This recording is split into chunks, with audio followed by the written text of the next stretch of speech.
बिस्मिल्लाहिर्रहमानिर्रहीम। Course code number 209, class matric, general home economics, unit number 5। उन्वान है सब्जियों और फलों की मसनूआत और उनको महफूज करना। यूनिट का तारुफ। पाकिस्तान में पिछले दिनों चंद बरसों से ज़रई अजनास गंदम, चावल, मकई वगैरह के साथ सब्जियां और फलों की पैदावार में भी इजाफा होता जा रहा है। ये वाज़ेह है कि ज़रई अजनास को तो लंबे अरसे तक महफूज रखा जा सकता है, लेकिन सब्जियों और फलों की खुसूसियात क्योंकि गल्लादार अजनास से बिल्कुल मुख्तलिफ हैं, इसलिए उन्हें 1-2 दिन से ज़्यादा महफूज नहीं रखा जा सकता। इसके बाद वो बासी हो जाती हैं और इस्तेमाल के काबिल नहीं रहती और उनके ज़रूरी अज्जा, हयातीन, लम्हियात, निशास्ता वगैरह ज़ाया हो जाते हैं, जिसके नतीजे में काश्तकार को एक भारी नुकसान उठाना पड़ता है। फलों और सब्जियों की एक बड़ी मकदार को ज़ाया होने से बचाने के पेश नज़र ज़रूरत इस बात की है कि घरेलू तौर पर जदीद साइंसी तरीक़ों पर उनकी मसनूआत तैयार करके उन्हें महफूज किया जाए ताकि उनको ज़्यादा अरसे तक के लिए इस्तेमाल में लाया जा सके। इस यूनिट में आपको घरेलू तौर पर तैयार होने वाली चंद ग़िज़ाई मसनूआत के बारे में बताया जाएगा। यूनिट के मकासद। इस यूनिट का मुताला करने के बाद उम्मीद है आप इस काबिल हो जाएंगे कि नंबर 1, मौसमी ग़िज़ा फलों और सब्ज़ियों को महफूज करने की ज़रूरत और अहमियत को समझ सकें। नंबर 2, फलों और सब्ज़ियों को खुश्क करने के अमली तरीक़े सीख सकें। नंबर 3, चंद एक मौसमी फलों और सब्ज़ियों से अचार, चटनी, मुरब्बा वगैरह बनाना जान जाएं। नंबर 4, मौसमी फलों से रस और स्क्वाश तैयार कर सकें। फ़हरिस्त मज़ामीन।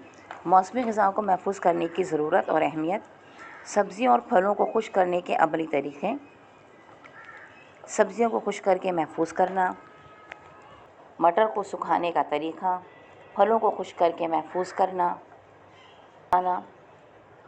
आलू बुखारे को खुश्क करना। फिर इसके बाद है खुद आज़माई नंबर 1। नंबर 3, फलों और सब्ज़ियों के अचार और चटनी तैयार करने के अमली तरीक़े। इसमें आप सीखेंगे आम का अचार, लीमू का अचार, सब्ज़ियों का मिला जुला अचार, आलू बुखारे की चटनी, टमाटर की चटनी। खुद आज़माई नंबर 2। फिर चैप्टर नंबर 4 में है सब्ज़ियों और फलों के मुरब्बे तैयार करने के अमली तरीक़े। इसमें आप सीखेंगे गाजर का मुरब्बा, शलजम का खुश्क मुरब्बा, सेब का जैम। खुद आज़माई नंबर 3। चैप्टर नंबर 5 में है मुख्तलिफ़ फलों का रस और उसका स्क्वाश तैयार करने का अमली तरीक़ा। इसमें है माल्टे और लीमू का स्क्वाश, लीमू का रस, माल्टे और कीनू का स्क्वाश, लीमू का रस। खुद आज़माई नंबर 4। और इसके बाद है फ़हरिस्त अशकाल। नंबर 1 5.1 गर्मियों और सर्दियों के फल और सब्ज़ियाँ। 5.2 मुख्तलिफ़ फलों को बड़े या बारीक बनों को ट्रे या रैक पर खुश्क किया जाना। नंबर 3 शहतूत के फल को धूप में सुखाया जा रहा है। नंबर 4 आलू बुखारे का दरख्त। ये सब 5.1, 5.2 और 5.4 इस तरह से हैं। तो 5.5 में है कॉडलिंग मौत, सेब की मंडी। 5.6 से टब में गर्म पानी में कॉर्क और बोतलें साफ़ की जा रही हैं। गोशवारा है मुख्तलिफ़ फलों के मुताबिक गंदम की मकदार और धुनी देने का दौरानिया। अब आ जाइए आप चैप्टर नंबर 1 पे, यूनिट नंबर 5 के चैप्टर नंबर 1। इसका उन्वान है मौसमी ग़िज़ाओं को महफूज करने की ज़रूरत और अहमियत। पाकिस्तान बुनियादी तौर पर एक ज़रई मुल्क है। अल्लाह ताला का शुक्र है कि हमारे मुल्क के मौजू आबो हवा, ज़रख़ेज़ ज़मीन की वजह से मुख्तलिफ़ मौसम में तरह तरह की सब्ज़ियाँ और फल पैदा होते हैं। मिसाल के तौर पर पहाड़ी इलाकों में खुश्क मेवा, सेब, नाशपाती, आड़ू, आलू बुखारा, अंगूर और अनार वगैरह हैं। इसी तरह मैदानी इलाकों में भी मुख्तलिफ़ किस्म के फल पैदा होते हैं, जिनमें शहतूत, सेब, अमरूद, खजूर, आम, केला वगैरह हैं। अच्छा, कुछ थोड़ा सा ये मिटा हुआ है तो इसलिए मैंने ये शायद मेरे ख्याल में लोकाट होगा, क्योंकि लोकाट भी ऐसे ही इलाकों में पैदा होता है। और केला वगैरह और इनके अलावा तमाम तुर्श फल, माल्टा, संतरा, कीनू, लीमू शामिल हैं। फलों के साथ साथ यही सूरत हाल सब्ज़ियों की है। इलाका एतबार के अलावा मौसमी सब्ज़ियाँ भी मौसमी एतबार से भी हमारे मुल्क में फलों और सब्जियों की काश्त होती है, जिनकी चंद मिसालें ये हैं। गर्मियों की सब्जियां: बैगन, टमाटर, मिर्च, टिंडे, कद्दू, भिंडी, करेले, तोरी, आम, अंगूर, शहतूत, लौकाट, बेर, अमरूद, केला, इंजीर वगैरह, सेब वगैरह।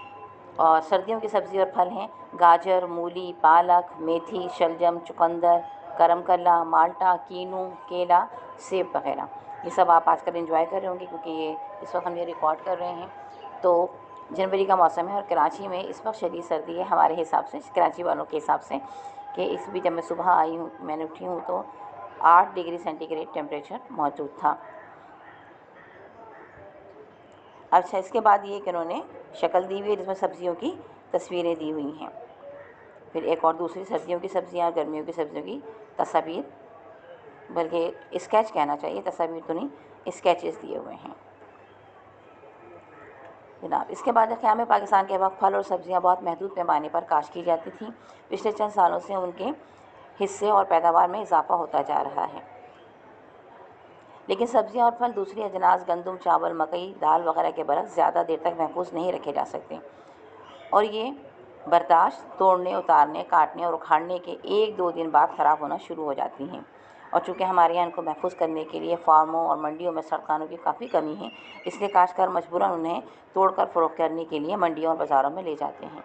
आमतौर पर तमाम काश्तकारों का यही तरीक़ाकार है, इसलिए सब्जियों का ढेर लग जाता है और कीमतें गिर जाती हैं। सब्जियाँ और फल ज़्यादातर पड़े रहने से ख़राब होने लगते हैं।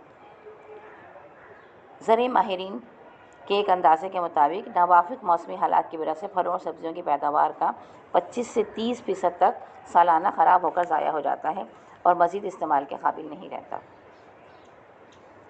क्या आपने कभी गौर किया कि इनके ख़राब होने की क्या असबाब हैं? या आपसे उन्होंने एक सवाल किया है कि कभी सोचा है आपने कि सब्ज़ियाँ क्यों ख़राब हो जाती हैं? तो ख़राब होने की आमतौर पर 2 वजह से ख़राब होती हैं, एक कीमियावी अमल, दूसरा खुर्द नामियों का अमल।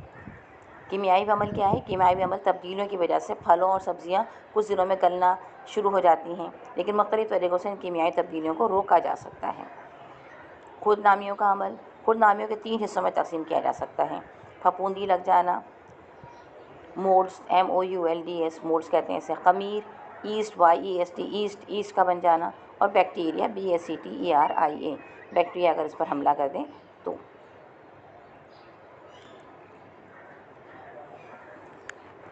फफूंदी या इसको आप उली भी कहते हैं, ज़्यादातर इन चीज़ों पर लगती है जिनमें तेज़ाबियत, मसलन चीनी, मतलब चटनी है, जैम है, अचार वगैरह है, उसमें फफूंदी लग जाती हैं। हल्के भूरे रंग के जाले नमूदार हो जाते हैं, फफूंदी के लगने के बाद फिर से इस्तेमाल के काबिल नहीं रहती। ख़मीर की 2 किस्में होती हैं, एक फ़ायदेमंद होती है, मसलन दही, सिरका, पनीर, डबल रोटी वगैरह बनाने के काम आती है, और दूसरी नुकसानदेह, मसलन फलों के रस और दूध वगैरह, क्योंकि फफूंदी लगने से इनकी खुशबू और जायका ख़राब हो जाता है। खुद नामियों में 3 ही किस्म के बैक्टीरिया के असरात दूध, गोश्त और दीगर ऐसी चीज़ों में जिनमें लहमियात ज़्यादा होती है जल्द ख़राब हो जाती है, उनसे पैदा होने वाले मादे जहरीले होते हैं। ब्रैकेट में लिखा है, लेकिन अगर हम ग़िज़ा में मौजूद तमाम जरासीम और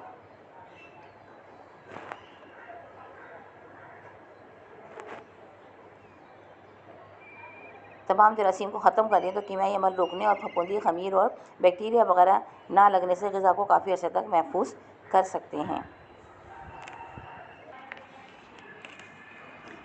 लेकिन अगर हम ग़िज़ा में मौजूद तमाम जरासीम और कामलों को ख़त्म कर दें तो कीमियाई अमल रोकने और फफूंदी, ख़मीर और बैक्टीरिया वगैरह ना लगने से ग़िज़ा को काफ़ी अर्से तक के लिए महफूज किया जा सकता है। अब हम आपको सब्जियों और फलों को महफूज करने के मसनूआत करके उनकी मसनूआत तैयार करने से मुताल्लिक़ ज़रूरी क़वाइद से रोशनास कराएंगे। नंबर 1, आम किस्म के फल और सब्ज़ियाँ एक मौसम में हर जगह पैदा नहीं होती। आपने अक्सर देखा होगा कि एक खित्ते रीजन की सब्जियां और फल दूसरी जगह देखने में नहीं आते। ऐसी सूरत में उनकी मसनूआत बनाकर महफूज कर ली जाती हैं। इस तरह उनको बेमौसम की किसी भी जगह पहुंचाया जा सकता है। नंबर 2, जब नए मौसम के फल और सब्जियां बिकती हैं तो काफ़ी महंगी होती हैं, लेकिन जो मौसम बढ़ता है ये भी सस्ती होती हैं। हम इनको महफूज करके काफ़ी अर्से तक इस्तेमाल कर सकते हैं। नंबर 3, फलों और सब्जियों के बंद डिब्बों और बोतलों में मसनूआत बहुत सी हंगामी हालत में मसलन ज़लज़ले, जंग, सैलाब, कहत, टिड्डी दल का हमला लोगों को जल्द और आसानी से पहुँचाई जा सकती हैं। लंबे सफ़र मसलन बहरी जहाज़ का बहरी सफ़र, रेगिस्तानी सफ़र, पहाड़ों वगैरह में सफ़र के दौरान डिब्बों और बोतलों में महफूज करके कई के खुराक का इस्तेमाल किया जा सकता है। महफूज की गई खुराक का इस्तेमाल किया जा सकता है। आजकल अफ्रीकी बीमारी के लोगों को खुशहाली और कहत के बायस इसी किस्म की मसनूआत फराहम की जा रही हैं। इसके बाद है आपका चैप्टर नंबर 2, सब्ज़ी और फलों को खुश्क करने के अमली तरीक़े। सब्ज़ी और फलों को खुश्क करके महफूज करने का तरीक़ा एक ज़माने से चला आ रहा है। दुनिया के बेशतर मुल्कों में देर तक सूरज चमकता है और इस तरीके से इस्तेफ़ादा किया जाता है। घरेलू पैमाने पर ग़िज़ा को धूप में खुश्क करके महफूज करने का तरीका सबसे आसान और सस्ता समझा जाता है।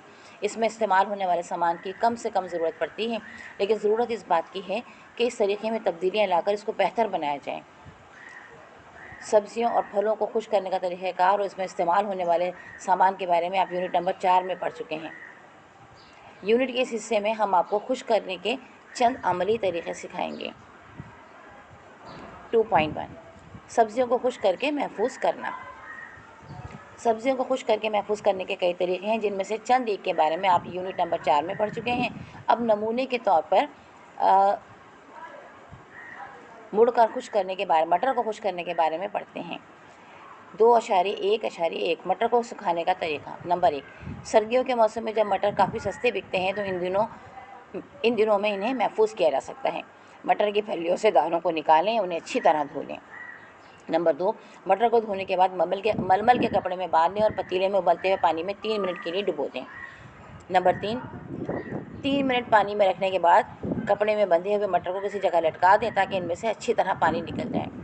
नंबर 4, पानी निकलने के बाद मटर के दानों को ट्रे में फैला दें। ख्याल रहे कि ट्रे में उन्हें ढेर की शक्ल में ना रखें, उनको कभी कभी उलट पलट करते रहें ताकि अच्छी तरह सूख जाएँ, क्योंकि देखिए अगर आपने ढेर की शक्ल में रखा तो पानी वहाँ जम जाएगा, तो लिहाजा हिलाते जुलाते रहें तो जो पानी है वो खुश्क हो जाएगा। नंबर 5, सूखने के बाद प्लास्टिक की छोटी छोटी थैलियों में डालकर उनके मुंह बंद मोमबत्ती के शोले की मदद से बंद कर लें। आजकल तो ज़िपर आपके पास बैग्स आते हैं, तो आपको ये मोमबत्ती वगैरह वाला काम करने की ज़रूरत नहीं है। हाँ, गाँव में जो लोग रहते हैं उनके लिए है कि वो मोमबत्ती से उसको सील कर लें ताकि उसके अंदर नमी ना जाए, और जब नमी नहीं जाएगी तो वह ख़राब भी नहीं होंगे। लेकिन अगर आप शहरों में रहते हैं तो ज़िपर बैग्स जो मिलते हैं आप वो ले लीजिए, उसमें रख कर आप आराम से रख सकते हैं। फ्रिज में ही रखना होगा, ये तो है। इसके बाद है एहतियाती तदाबीर। नंबर 1, मटर को कपड़े में बांधकर 3 मिनट से ज़्यादा उबलते पानी में ना रखें, वरना वो पिलपिले हो जाएंगे। नंबर 2, मटर को प्लास्टिक की थैले में भरने से पहले अच्छी तरह देख लिया जाए कि वो खुश्क हों, वरना उनमें फफूंदी लग जाएगी। 2.2 है फलों को खुश्क करके महफूज करना। धूप में फलों को सुखाने का तरीका एक सस्ता तरीका है। इसके ज़रिए आप घरेलू पैमाने पर आसानी से मुख्तलिफ फलों को चंद महीनों के लिए महफूज कर सकते हैं। फलों को खुश्क करने में ज़्यादा एहतियात फलों के इंतखाब में की जाती है, क्योंकि फलों का म्यार अगर अच्छा होगा तो ये ज़्यादा अर्से तक ख़राब नहीं होंगे। इसके लिए फल ना तो ज़्यादा कच्चे हों न ज़्यादा पक्के, क्योंकि कच्चे फल सूखने के दौरान में सिकुड़ जाते हैं। इसके अलावा गले सड़े फल भी शामिल नहीं करने चाहिए हैं। यूनिट के इस हिस्से में हम चंद मशहूर फलों को खुश्क करने के तरीक़े बताएंगे। नंबर 1, फलों को गंधक की धूनी देने का तरीका। फलों को फैलाने के लिए जालीदार रैक इस्तेमाल किए जाते हैं, जिसके नीचे गंधक जलाकर धुआं दिया जाता है। इस तरह धुआं यकसा तौर पर तमाम फलों में से गुजर जाता है। अब एक इन्होंने कॉलम बनाया हुआ है, 4 कॉलम्स हैं। एक में फल की किस्म लिखी है, दूसरे में ताज़ा फल का वज़न या ट्रे या खाँचों में, गंधक की मकदार फ़ी 6 मन फल, और गंधक की कोटरी में फल रखने का दौरानिया, यानी कितने घंटे आप उसको वहाँ रख सकते हैं। तो सेब जो है, ताज़ा फल का वज़न होगा 8 से 10 सेर। गंधक की मकदार इसमें आप 1 से 1.5 सेर डालेंगे। अच्छा, ये सेर का हिसाब लिखा हुआ है, यकीनन ये बहुत ही पुराने ज़माने की बात लिखी हुई है। कहा तो जाता है कि अल्लामा इक़बाल ओपन यूनिवर्सिटी ने किताबों को कई बार जो है वो दोबारा देखा गया है उनको, लेकिन मुझे नहीं लगता कि रिवाइज़ हुई हुई हैं, क्योंकि रिवाइज़ करने वाले ने भी बस इतनी ही ईमानदारी से रिवाइज़ किया है कि कुछ भी बदलने की कोशिश नहीं की है। बहरहाल अल्लाह ताला इन लोगों को भी नेक हिदायत दे, क्योंकि अब सेर का तो ज़माना ही नहीं है, अब तो किलो चल रहा होता है।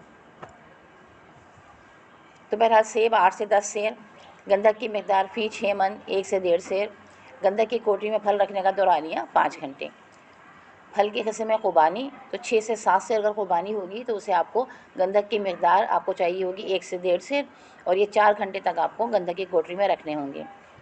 अंगूर 8 से 10 सेर अगर हों तो 1 सेर आप इसमें गंधक डालेंगे या गंधक की मकदार आप रखेंगे और 3 घंटे तक इसे आप उस कोठरी में रखेंगे। नाशपाती को अगर 7 से 8 सेर है तो 1 से 1.5 सेर आपने गंधक की मकदार इस्तेमाल करनी है। ये 6 मन के लिए है देखें, और 5 घंटे तक इसे रखना होगा। आड़ू 6 से 7 सेर, 1 से 1.5 घंटे, 1 से 1.5 सेर जो है वो आपको गंधक चाहिए होगी और 4 घंटे तक आपको उसको कोठरी में रखना होगा। यह है फलों के मुख्तलिफ फलों के मुताबिक गंधक की मकदार और धुनी देने का दौरानिया गोशवारा नंबर 5.1। इसके बाद है गोशवारा नंबर 1, मुख्तलिफ फलों के मुताबिक गंधक की मकदार और धुनी देने का दौरानिया।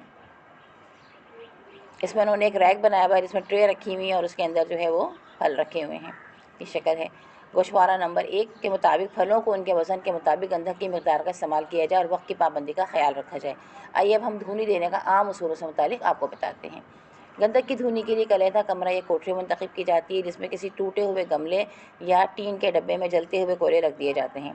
इसके बाद कोयलों में पिसी हुई गंधक छिड़क दी जाती है। गंधक से जो धुआं निकलता है वो फलों की कई कटे हुए फांकों और टुकड़ों में जज्ब होने लगेगा। नोट: गंधक की धुनी देने से फलों की कुदरती रंगत बरकरार रहती है और जरासीम ख़त्म हो जाते हैं। इसके अलावा फल ख़राब होने से बचे रहते हैं। इसके बाद है शहतूत को सुखाना। 2.2.1 शहतूत के फल हासिल करने के बाद अंगूर को किसी ट्रे में रखकर धोएं। इसके बाद नंबर 2, इसके बाद किसी साफ़ कपड़े में बांधकर किसी ट्रे या बर्तन या टब में उबलते हुए पानी में 2 मिनट के लिए रखें। नंबर 3, इस कपड़े को टब से बाहर निकालें और किसी ऊंची जगह पर लटका दें ताकि इनमें से पानी भी अच्छी तरह निकल जाए। फलों को किसी साफ़ तख्ते या ट्रे में रखकर धूप में रख दिया जाए। उन्हें उलट-पलट करते रहना चाहिए ताकि वो अच्छी तरह खुश्क हो जाए। नंबर 5, खुश्क होने पर शहतूत को डिब्बों में या मोमी लिफाफों में महफूज किया जा सकता है। इसके बाद उन्होंने एक तस्वीर भी बताई है कि चारपाई है या तख्त है, उसके ऊपर ये पड़े हुए हैं और सूरज निकला हुआ है। धूप में सुखाना। आलू बुखारे को खुश्क करना। आलू बुखारे को सुखाने का बेहतरीन तरीक़ा तो ये है कि फलों को दरख्तों पर ही रहने दिया जाए जहाँ वो लगे लगे सूख जाएंगे, जबकि घर पर सुखाने के लिए इस काम में बड़ी एहतियात की ज़रूरत है क्योंकि घरेलू पैमाने पर इस अमल में दर्ज हरारत पर काबू पाना मुश्किल हो जाता है। दर्ज हरारत ज़्यादा होने की सूरत में आलू बुखारे का छिलका फूट जाता है जिसके नतीजे में रस निकल जाते हैं। इस तरह फल ख़राब हो जाता है। इसलिए ज़रूरी है कि सुखाने के लिए उस ऐसे फल का इंतखाब किया जाए जो ज़्यादा पके हुए ना हो बल्कि कच्चे हों। अब इन्होंने एक आलू बुखारे के शायद इसका दरख्त की तस्वीर बना कर दी है। अब इसमें ब्लैक एंड वाइट है, इसमें आलू बुखारे आप खुद ही ढूंढ लें। इसके बाद है आपकी खुद आजमाई नंबर 2.3। मुदर्रज झेल बयानात को गौर से पढ़ें और सही और गलत की निशानदेही करें। मुदर्रज झेल बयानात को गौर से पढ़ें और सही और गलत की निशानदेही करें। नंबर 1, गंधक की धुनी से फलों के कुदरती रंग बरकरार रहते हैं, बिल्कुल सही है। नंबर 2, गंधक की धुनी से फल सुखड़ जाता है, सही बात है। नंबर 3, गंधक की धुनी से जरासीम की तादाद बढ़ जाती है, गलत है। गंधक की धुनी देने के लिए किसी माहिर की ज़रूरत नहीं पड़ती, बात गलत है। अभी हमने पढ़ा कि हमें कितना देखना है कि कितना वज़न हो, कितना टाइम हो, कितनी गंधक डाली जाए, तो ज़ाहिर महारत चाहिए है। फिर है धूप में फलों को सुखाने का तरीका सस्ता है जनाब, बिल्कुल सही बात है। धूप बिल्कुल फ्री में हमें मिलती है, हमें उसके लिए कोई पैसे नहीं लगाने पड़ते, तो ये लिहाजा ये एक सस्ता ही तरीका है। इसके बाद है मुदर्रज झेल सवालों के जवाबात, इनके नीचे दिए गए सही जवाबात की निशानदेही कीजिए। नंबर 1, किन फलों का ताल्लुक तुर्क फलों से है? नींबू, खजूर, केला, माल्टा, तो नींबू है, माल्टा है, ये सब आपके ये सिट्रिक एसिड्स सिट्रिक फूड्स कहलाते हैं। गर्मियों की कौन सी सब्जियां हैं? करेला, मटर, गोभी, भिंडी, कद्दू वगैरह। तो आजकल सर्दियों, अब तो ये तमाम सब्जियां तमाम मौसमों में आती हैं, लेकिन फिर भी जैसा कि किताब में बताया गया है तो मटर जो है वो आपकी सर्दियों में आती है और बाकी जो भिंडी है, कद्दू है, करेला है, ये सारी सब्जियां तो आपको गर्मियों ही में मिलती हैं और गर्मियों में खाने का मज़ा आता है इनको। फिर है आड़ू, अमरूद, बादाम, खजूर, सेब। जल्द ख़राब होने वाली सब्ज़ी वाली सब्ज़ी कौन सी है। अच्छा, ये इन्होंने फलों का भी लिखा होगा कि आजकल सर्दियों में तो अमरूद बहुत अच्छे आ रहे हैं, सेब नहीं आ रहे हैं, खजूर आ रहे हैं और आड़ू भी नहीं है इस मौसम में। इसका मतलब ये गर्मियों के हैं। जल्द ख़राब होने वाली सब्ज़ी कौन सी है। कद्दू, मूली, टमाटर, भिंडी। टमाटर जल्दी ख़राब हो जाते हैं, कद्दू भी आराम से चलते हैं, मूली भी चलती हैं, भिंडी भी आराम से चलती है। जल्द ख़राब होने वाले फल कौन से हैं। केला, माल्टा, सेब, आलू बुखारा। केला तो सबसे पहले, फ़ौरन इसका जो जिल्द है छिलका काला पड़ जाता है। माल्टा काफ़ी दिन चलता है और सेब तो बहुत सारा दिन चलता है। आलू बुखारा सुखा कर इस्तेमाल किया जाता है तो काफ़ी दिन चल रहा होता है। बहरहाल आप इसके सही जवाब देख लीजिएगा। फिर इसके बाद आपका चैप्टर नंबर 3 है फलों और सब्जियों के अचार और चटनी तैयार करने के अमली तरीके। यूनिट के इस हिस्से में हम फलों और सब्जियों की चंद मसनूआत तैयार करने के बारे में बताएंगे। इससे पहले कि मुख्तलिफ़ मसनूआत के तरीक़ों पर बात करें, यहाँ पर यह ज़रूरी है कि हम अपने तलबा को तमाम ज़रूरी एहतियातें बता दें जिन पर अमल करके मेयारी किस्म की मसनूआत तैयार कर सकते हैं। ये एहतियातें मुंदरजा झेल हैं। नंबर 1, फलों और सब्जियों की मसनूआत बनाने से पहले उन्हें अच्छी तरह धो लेना चाहिए ताकि इन पर गर्द, मिट्टी और जहरीली दवाओं के असरात ख़त्म हो जाएँ। पौधों की हिफाजत के लिए सब्जियों और फलों को मुख्तलिफ़ बीमारियों और कीड़ों के हमलों से बचाने के लिए मुख्तलिफ़ जहरीली दवाओं की स्प्रे की जाती है जो धुलने पर ख़त्म हो जाती हैं। नंबर 2, फलों और सब्जियों को काटने से पहले हाथों को साबुन से अच्छी तरह धो लेना चाहिए। बड़े नाखूनों की वजह से इन पर जरासीम असर कर सकते हैं, इसलिए कोशिश करनी चाहिए कि नाखून कटे हुए हों या फिर दस्ताने पहन लिए जाएँ। नंबर 3, फलों और सब्जियों को महफूज करने के लिए मुख्तलिफ़ मसनूआत, अचार, चटनी, मुरब्बे, स्क्वाश, शरबत की तैयारी के लिए इस्तेमाल होने वाले बर्तन एल्युमिनियम, तामचीनी या शीशे के होने चाहिए। तांबे, लोहे के बर्तन इस्तेमाल ना किए जाएँ क्योंकि सब्ज़ी और फलों में मौजूद तेज़ाब इन बर्तनों को ख़राब कर देता है। दूसरी ये कि मसनूआत खुद रंग और जायके में ख़राब हो जाती हैं। नंबर 4, मर्तबान और बोतलों वगैरह को इस्तेमाल से पहले उन्हें उबले हुए पानी से अच्छी तरह धोकर खुश्क कर लिया जाए। नंबर 5, तरशावा फलों मसलन माल्टा, तुरश फलों को अमूमन आसान सा लफ्ज़ है। तुरश फलों को मसलन माल्टा, संतरा, कीनू, लीमू वगैरह में लीमू कास्ट सिट्रिक एसिड डालने की ज़रूरत नहीं क्योंकि तमाम फल कुदरती तौर पर तुरश होते हैं। माल्टे और संतरे के फलों छिलकों में एक ख़ास किस्म की खुशबूदार तेल होता है। स्क्वाश में खुशबू के छिलकों को निचोड़ कर ये अर्क तैयार करके इसे स्क्वाश में मिलाया जाता है। इसके बाद इन्होंने बॉक्स में लिखा है, एक माल्टे के छिलके का अर्क 2 बोतल स्क्वाश के लिए काफ़ी होता है। माशाअल्लाह। नंबर 7, ताज़ा तैयार किया हुआ स्क्वाश नहीं पीना चाहिए। इसको 10 से 15 रोज़ के बाद इस्तेमाल करें क्योंकि स्क्वाश में पोटाशियम मेटाबाइसल्फेट से गंधक की गैस सल्फ़र डाइऑक्साइड से खारिज होती है जो ताज़ा हालत में गले पर असर करती हैं। अनार, फालसा वगैरह का रस चूँकि खुदरती तौर पर गहरा होता है इसलिए इनके स्क्वाश को महफूज करने के लिए सोडियम बेंजोएट का इस्तेमाल किए जाएँ। हल्के रंग में सोडियम बेंजोएट डालने से इनका असली रंग मुतासिर हो सकता है। शरबत को भरते वक्त बोतलों को ऊपर तक ना भरें बल्कि 1.5 इंच तक बोतलों को खाली रखें। नंबर 10, पिघला हुआ मोम जल्दी लगा देना चाहिए ताकि महफूज करने वाली दवा का असर ज़ाया ना हो पाए। अब यह है अमली काम नंबर 2। यूनिट के इस हिस्से को पढ़कर आपको ये मालूम हो गया होगा कि माल्टे, संतरे, कीनू के छिलकों में ख़ास तरह का खुशबूदार तेल होता है। आप एक माल्टे का छिलका लेकर उसे सफ़ेद कागज़ पर निचोड़ दें। आप देखेंगे कि कागज़ पर रंगदार और चिकनाहट लग जाएगी। यही खुशबूदार तेल है। 3.1, आम का अचार। आम का अचार तैयार करने के लिए ऐसे आम लेने चाहिए जो पके हुए ना हों बल्कि कच्चे हों और साइज़ में मुकम्मल बड़े हों। वैसे आम के अचार के लिए ज़्यादा बेहतर रहते हैं। आम के अचार की तो हम आम कहने के बजाय अगर कह दें कैरियों में का अचार डाला जाता है तो कैरी खुद ब खुद ही आपको कच्चा ही जहन में आएगा कि ग्रीन कलर की हो वो। नंबर 1, आम को साफ़ पानी में अच्छी तरह धो लें और किसी कपड़े में खुश्क कर लें। नंबर 2, आम को लंबाई के रुख पर 4-4 टुकड़ों में गुठलियों समेत काट लें। गुठली के दरमियान की गिरी निकाल दें। अशिया आम की तैयारी: फाकें 1.5 किलो, सरसों का तेल 1 किलो, नमक 240 ग्राम, पिसी हुई सूरख मिर्च 30 ग्राम, हल्दी 60 ग्राम, कलौंजी 30 ग्राम, सौंफ 30 ग्राम, राई 30 ग्राम, मेथी के दाने 30 ग्राम, साबित धनिया 30 ग्राम। तरकीब: आम की तैयार फाके किसी शीशे या रोगनी मिट्टी के बने हुए बर्तन में डाल दें। तमाम मसालों को मोटा मोटा कूटकर फाकों पर छिड़कते जाएं और बर्तमान को हिलाते रहें ताकि मसाले फाकों के अंदर और बाहर अच्छी तरह लग जाएं। नंबर 3, हर मर्तबान का मुंह ढाँपकर 2 से 3 दिनों के लिए धूप में रख दें। मर्तबान को कभी कभी हिलाते रहना चाहिए। इसके बाद सरसों का तेल फाँकों पर डाल दें और 10 से 15 दिन के लिए धूप में रखें। अच्छा, इन्होंने ये बात नहीं बताई कि सरसों के तेल को आप गर्म करें। बाज़ लोग इसे कच्चा भी रहना पसंद करते हैं तो वो कच्चा तेल डाल देते हैं, और बाज़ लोग जो है इसे गर्म करके इसको बघार लिया जाता है। इसमें लहसुन डाल देते हैं, ज़ीरा डालते हैं, मोटी वाली गोल मिर्च जो होती है वो डाल दी जाती है, कड़ी पत्ता भी डाल दिया जाता है। तो इससे जो अचार है उसका बघार बड़ा ज़बरदस्त सा हो जाता है। फिर उसको आप तेल को ठंडा कर दें और फिर ठंडा करके डाल दें। वैसे ये भी एक तरकीब है, कच्चा डाल दें और आप इस तरह से भी डालें, जैसे आपकी मर्ज़ी हो, जैसे आपको अच्छा लगता हो या आपके घर में जैसे बनता हो। इसके बाद नंबर 3 है, अगर इतने दिनों में अचार ना गले तो मज़ीद कुछ दिनों के लिए और धूप में रख दें।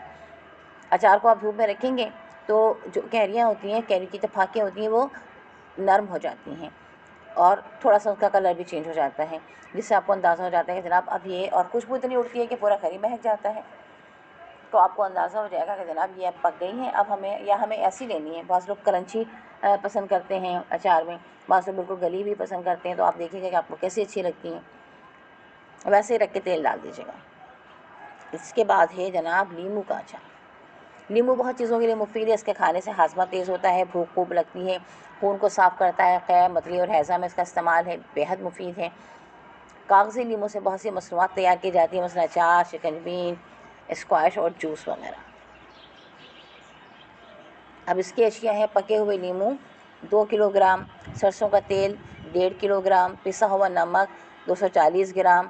अच्छा, यहाँ पे देखिए इन्होंने सैर नहीं लिखा, शुक्र है, यहाँ पे इन्होंने किलोग्राम लिखा हुआ। ये यकीनन रिव्यू करने वाले ने ज़रा देख लिया होगा, पढ़ लिया होगा, इसलिए उन्होंने ग्राम्स में लिख दिया। पिसा हुआ नमक 240 ग्राम, पिसी हुई हल्दी 30 ग्राम, पिसी हुई सूरख मिर्च 30 ग्राम। सूरख मिर्च की मकदार में पसंद के मुताबिक कमी बेशी की जा सकती है। अब तरकीब है, नंबर 1, नींबू को पानी से अच्छी तरह धोकर खुश्क कर लें, चाकू से दरमियान में से 2 बराबर टुकड़ों में काट लें। नंबर 2, किसी साफ़ और खुश्क मर्तबान में आधे टुकड़े डाल दें और बाकी टुकड़ों का रस मर्तबान में निचोड़ दें। बाद में रस निकले हुए टुकड़ों को भी मर्तबान में डाल दें। नंबर 3, नमक, मिर्च और हल्दी शामिल कर दीजिए और फिर मर्तबान को 2 या 3 दिन तक धूप में रखें। इस दौरान में मर्तबान को हिलाते रहें। नंबर 4, 2-3 दिन धूप में रखने के बाद तेल डालकर मज़ीद 3-4 रोज़ के लिए धूप में रखें। अब खाने के लिए अचार तैयार है। नींबू के अचार में सब्ज़ मिर्च भी डाल सकते हैं। इसके लिए मिर्चों को धोकर खुश्क करें और दरमियान से काटकर इसमें थोड़ा सा नमक भरकर नींबू डालते वक्त इसमें शामिल कर दें। ये भी एक अच्छी तरकीब है। और अगर आप इंस्टेंट अचार, फौरी अचार बनाना चाहते हैं तो उसकी भी तरकीब है कि आप नींबुओं को थोड़ा गर्म पानी में ब्लांच कर लें, तो बस 1 दिन में ही आपका ये अचार तैयार हो जाएगा। सिर्फ आपको 2-1 घंटे धूप में रखना पड़ेगा और बाकी तमाम मसाले डाल लीजिए। इसके बाद है सब्जियों का मिला जुला अचार। शायद आपको ये मालूम होगा कि तकरीबन हर सब्ज़ी से, ख़्वाह वो सर्दी की हो या गर्मी के अचार बनाया जा सकता है। यहाँ हम आपको सर्दियों के मौसम के चंद सब्जियों के अचार तैयार करने के बारे में बताते हैं। मतलब अशिया है, मुख्तलिफ़ सब्ज़ियाँ, फूल गोभी, शलजम, गाजर, चुकंदर, मूली, इन सब के अचार बहुत ज़बरदस्त बनते हैं। मिक्स बना लें और अच्छे हैं। इसमें आप लहसुन भी डाल दें तो और भी अच्छा हो जाएगा। बहरहाल इन्होंने नहीं डाला, मैं तरकीब गलत नहीं कर रही हूँ, मैं आपको जो तरकीब है वही बता देती हूँ पहले कि आपके पास सब्ज़ियाँ 2 किलो होंगी, फूल गोभी, शलजम, गाजर, चुकंदर, मूली। फिर सरसों का तेल 1 किलोग्राम, नमक 120 ग्राम, प्याज 60 ग्राम, लहसुन 30 ग्राम, सुरख मिर्च 30 ग्राम, हल्दी 15 ग्राम, सौंफ 30 ग्राम, राई 30 ग्राम, ज़ीरा 30 ग्राम, कलौंजी 30 ग्राम, मेथी 30 ग्राम। तरकीब नंबर 1, तमाम ताज़ा सब्जियों को अच्छी तरह धो लें, उन्हें इस तरह काटें जैसे तरकारी के लिए काटते हैं। नंबर 2, किसी मलमल के कपड़े में बांधकर किसी खुले तसले में उबलते हुए पानी में 4 मिनट के रखें ताकि कुछ नरम हो जाए। नंबर 3, इन उबलती हुई सब्जियों को लकड़ी के साफ़ तख्ते पर फैला दें, उबली हुई सब्जियों को। नंबर 4, जब सब्जियों से पानी निकल जाए तो उनको अच्छी तरह खुश्क कर लिया जाए, इन टुकड़ों को साफ़ और खुश्क मर्तबान में भर लें। नंबर 5, पिसे हुए मसाला जात इन टुकड़ों पर छिड़क दें, मर्तबान को 3 या 4 दिनों तक धूप में रखें और कभी कभी इनको हिलाते रहें ताकि तमाम मसाला जात सब्जियों के टुकड़ों पर अच्छी तरह लग जाएं। नंबर 6, नीम गर्म सरसों का तेल मर्तबान में डाल दें और दोबारा 3 या 4 दिनों के लिए धूप में रख दें। इस दौरान में कभी कभी मर्तबान को हिलाते रहें। ये मर्तबान को हिलाना बहुत ज़रूरी है, अगर आप ऐसा नहीं करेंगे तो फफूंद लग जाएगी। सर्दियों की सब्जियों की तरह आप गर्मियों के मौसम की चंद सब्जियों से भी मिला जुला अचार तैयार कर सकते हैं। इनमें करेला, बैगन, खीरा ज़्यादा मशहूर हैं। अब है अमली काम नंबर 3, आजकल किन सब्जियों का अचार डाला जा सकता है, इनकी फहरिस्त तैयार कीजिए। अगर मुमकिन हो तो चंद सब्जियों का मिला जुला अचार तैयार कीजिए। सर्दी के मौसम में तो फल भी खूब आते हैं और सब्जियां भी खूब आती हैं, तो इस मौसम में तो हमें बहुत सारी सब्जियां माशाल्लाह खाने को मिल रही हैं और फल भी। अब है नंबर 3.4 आलू बुखारे की चटनी। सब बहुत ही मज़ेदार चीज़। आलू बुखारे की चटनी का इस्तेमाल आजकल शादी ब्याह के खानों में आम होता जा रहा है। अशिया: सेहतमंद और पके हुए आलू बुखारे 2 किलोग्राम, चीनी 2 किलोग्राम, सुरख मिर्च पिसी हुई 15 ग्राम, गरम मसाला पिसा हुआ 15 ग्राम, नमक 15 ग्राम, हिस्ब ज़ायक़ा। सिरका सिरका निस्फ बोतल। अब ये निस्फ बोतल जो उन्होंने लिखा है ना, ये आपके लिए बड़ी परेशानी का बायस होगा, क्योंकि निस्फ बोतल किसकी, छोटी बोतल भी आती है, बड़ी बोतल भी आती है, मुख्तलिफ ग्राम्स की आती है। इसको भी ज़रा ml में या लीटर्स में लिख देते हैं ना कि कितना डालना है, तो आपके लिए ज़रा आसानी हो जाती है। वैसे भी सिरका बहुत ज़्यादा नहीं डालना चाहिए, मेरे ख्याल में आप आधी प्याली, इसमें जितना ये 2 किलोग्राम है, आधी प्याली 1 प्याली डाल दी, आधी प्याली डालेंगे तो काफ़ी होगा। वैसे यूट्यूब पे भी बहुत सारी तरकीबें आती हैं, आप उसमें भी देखकर अपने आप को करेक्ट कर सकते हैं अगर आपने बनाना ही है, क्योंकि महंगा होता है आलू बुखारा बहुत, तो ऐसा ना हो कि आप उल्टा पुल्टा कुछ करके उसे ख़राब कर दें। अब तरकीब है, आलू बुखारे को अच्छी तरह धो लें ताकि उनके ऊपर से गर्द और मिट्टी उतर जाए। नंबर 2, किसी साफ़ बर्तन में डालकर थोड़ा सा पानी और चीनी मिला लें, उनको किसी डोई या चमचे से दबाएं ताकि उनकी गुठलियाँ अलग हो जाएं। नंबर 3, उसके बाद इसको पकाना शुरू कर दें और साथ ही नमक और मिर्च भी मिला दें और पकाते रहें हत्ता कि ये गाढ़ा होने लगे। नंबर 4, इसके बाद चटनी में सिरका डाल दें और 5 मिनट के लिए हल्की आंच पर पकाएं। नंबर 5, चटनी तैयार है। खुशबू के लिए पिसा हुआ गरम मसाला छिड़क दें। नंबर 6, शीशे के बर्तन में बंद करके ढक्कनों के गिर्द मोम की तह जमा दें। अच्छा, इसमें ना बहुत से लोग जो शादी ब्याह में, जैसे उन्होंने कहा ना कि आलू बुखारे की चटनी, तो मैंने देखा है, खुद हमारे यहाँ भी ये होता है कि इसमें थोड़े से चिलगोज़े, आजकल तो खैर बहुत महंगे हो गए हैं तो चिलगोज़े रहने दें, बादाम डाल दें, किशमिश डाल दें तो और मज़ेदार हो जाती हैं। इसके बाद जनाब टमाटर की चटनी, गर्मियों में ज़बरदस्त टमाटर की चटनी और खिचड़ी के साथ खाएं आप, बहुत मज़ेदार होती हैं। टमाटर एक खुश जायक़ा और ग़िज़ाई से भरपूर सब्ज़ी है, भूख बढ़ाता है और हाज़मे को दुरुस्त करता है। इसमें हयातीन सी काफ़ी मकदार में पाई जाती है। ताज़ा सलाद के अलावा इसकी चटनी भी बड़े शौक़ से खाई जाती है। अशिया हैं, टमाटर का रस गूदा 2 किलोग्राम, चीनी 1 किलोग्राम, सिरका आधी बोतल, प्याज 180 ग्राम, लहसुन 15 ग्राम, नमक 30 ग्राम, सुरख मिर्च पिसी हुई 30 ग्राम, गरम मसाला, काली मिर्च, लौंग, जावित्री, बड़ी इलायची, दालचीनी वगैरह सब मिला के 30 ग्राम, यानी ये गरम मसाला बन जाएगा ना, गरम मसाले के इंग्रेडिएंट है ये। सोडियम बेंजोएट 1 ग्राम। तरकीब: चटनी बनाने के लिए ऐसे टमाटर लिए जाएँ जो अच्छी तरह पके हुए और सुर्ख रंग के हों। गले सड़े टमाटर बिल्कुल इस्तेमाल ना करें। नंबर 2, टमाटरों को साफ़ पानी में धो लें ताकि उन पर से गर्द वगैरह उतर जाए। इन टमाटरों को किसी एल्युमिनियम या स्टेनलेस स्टील के देगचे में 3 से 5 मिनट तक उबाल लें, इस तरह टमाटर नरम हो जाएंगे। इसके बाद उनको डो या चमचे की मदद से दबाकर उनका रस निकालें। नंबर 5 होगा, बीज और छिलकों के गूदे रस से अलहदा कर लें। इस मकसद के लिए स्टील की बारीक जाली का इस्तेमाल करें। छानने के लिए छन्नी इस्तेमाल की जा सकती है। नंबर 6, साफ़ कपड़े में तमाम मसालों की पोटली की शक्ल में बांध लें और टमाटर के रस में डालकर पकाएं। जब रस पक कर निस्फ मकदार में रह जाए तो उसमें चीनी और सिरका भी शामिल कर दें और इसको दोबारा पकाएं। आप देखेंगे कि रस गाढ़ा तैयार हो जाएगा। मसाले की पोटली निचोड़कर रस से बाहर निकालें और इसको पकाना बंद कर दें। इस चटनी में सोडियम बेंजोएट का इस्तेमाल ज़रूरी है। फिर है जनाब 3.6 खुद आजमाई। नंबर 2, मुंदरजे सवालात को पढ़िए और सही जवाब पर सही का निशान लगाइए। क्या माल्टे संतरे के छिलकों में एक ख़ास किस्म का खुशबूदार तेल होता है? तो जी जनाब, बिल्कुल होता है। इसको हम आपके लिए निशान लगाने की कोशिश करते हैं। हाँ, अनार के रस में कौन सी कीमियाई दवा डाली जाती है? सोडियम बेंजोएट या पोटाशियम मेटाबाइसल्फेट। इसको आप चेक कर लीजिएगा। नंबर 3 किलोग्राम आम का अचार तैयार करने के लिए हल्दी की कितनी मकदार होनी चाहिए है? ये आप तरकीब में देखिएगा आपको दोबारा से, तो आपको पता लग जाएगा कि कितनी। अचार के लिए कैसे आमों का इंतखाब करना चाहिए? तो कच्चे आमों का इंतखाब करना चाहिए, ये हमें याद है इसलिए हम इसको आपको बता देते हैं, बाकी क्या आप ज़रूर जो है वो चेक कर लीजिएगा। टमाटर की चटनी बनाने के लिए इसको कितने मिनट के लिए उबाला जाए, ये भी आप देख लीजिएगा। अभी हालांकि हमने पढ़ा है। बहरहाल आलू बुखारे की चटनी तैयार करने के लिए आपको कौन कौन सी चीज़ों की ज़रूरत होगी, सिर्फ नाम लिखें, तरकीब में देखिएगा कि ऐसा उन्होंने क्या हमें लिखा है। अच्छा जनाब, इसके बाद आपका है चैप्टर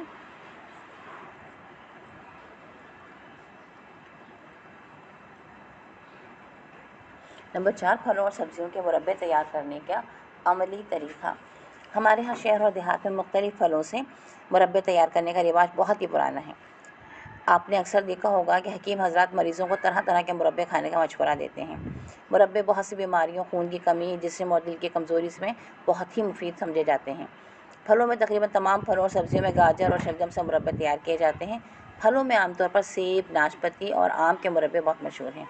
यहाँ पर हम आपको गाजर और शलजम का खुश्क मुरब्बा तैयार करने के बारे में बताते हैं।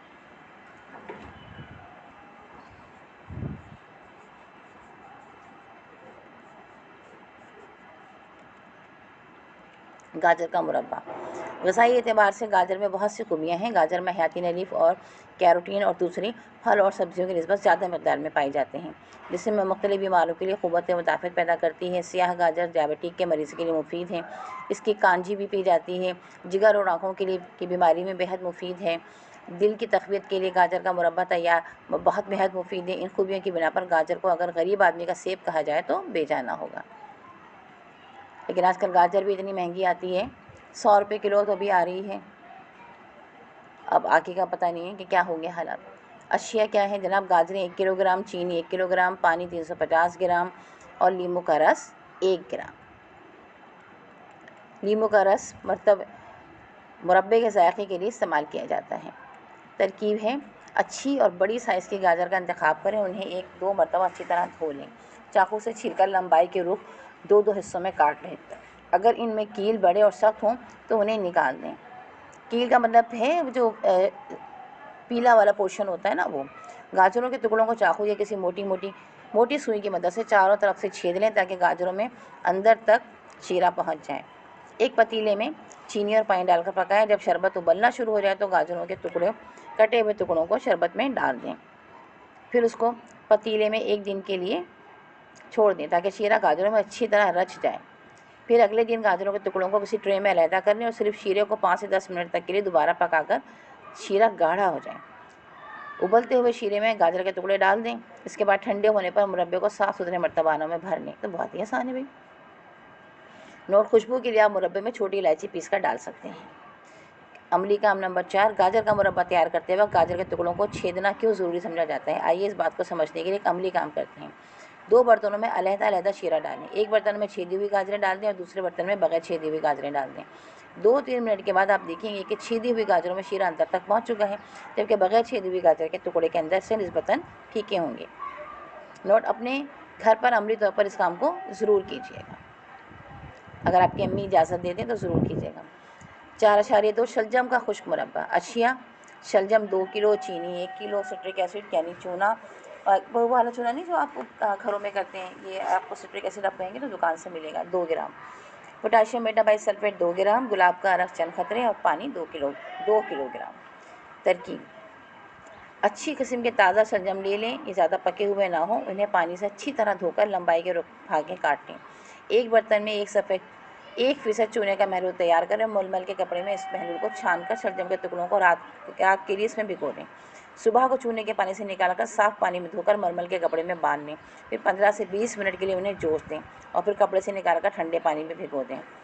चीनी का ख्वाम बनाकर ठंडा कर लें। इसमें सिट्रिक एसिड को गुलाब के अरक के चंद खतरे और चुटकी बराबर पोटाशियम मेटाबाइसल्फेट शामिल करें। शलजम की फाकों को ख्वाम में डाल दें। फिर अगले दिन थोड़ी सी चीनी मिलाकर ख्वाम को जोश दें ताकि वो सख्त हो जाए। ख्वाम का मतलब शीरा है।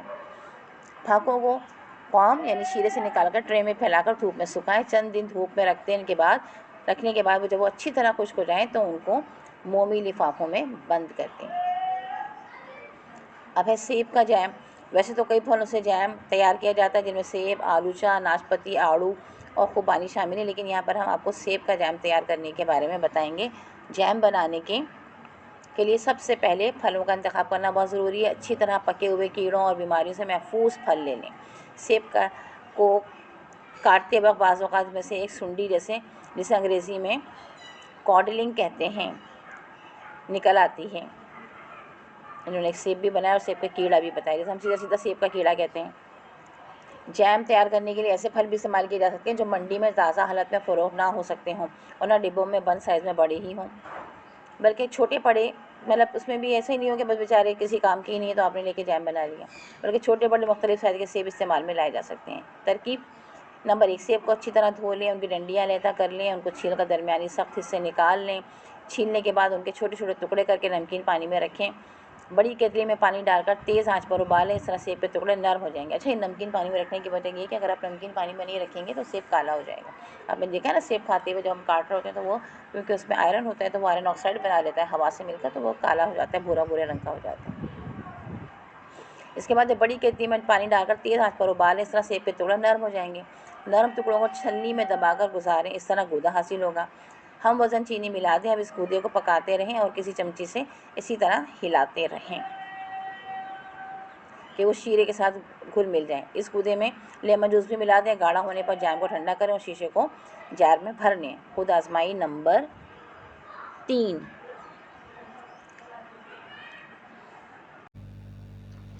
खुद आजमाई नंबर 3, मदरज़ेल इबारत को पढ़ने के बाद सही जवाब पर निशान लगाइए।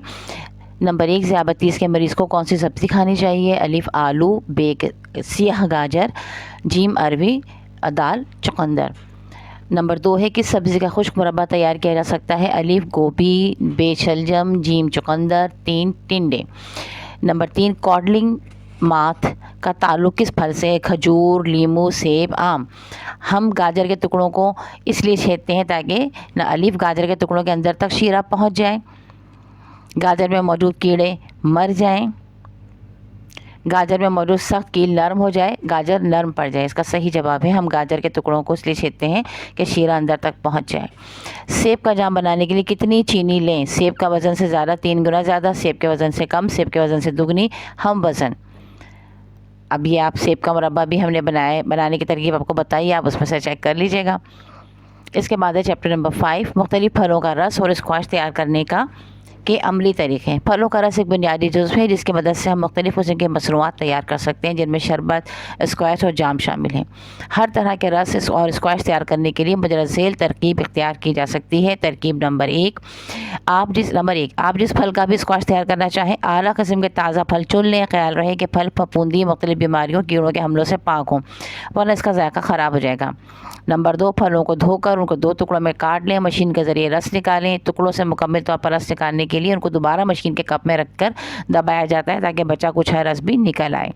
नंबर 3, इसको बारीक कपड़े या छलनी में छान लें ताकि इसमें से बीज, छिलके और फूक अलग हो जाए। इसके बाद रस को महफूज करने के वाली कीमियाई दवा मिला दी जाए, जिसकी मकदार का अंदाज़ा कुछ इस तरह से है। फल के रस का वज़न 500 ग्राम, सोडियम बेंजोएट या पोटाशियम मेटाबाइसल्फेट निफ्स ग्राम।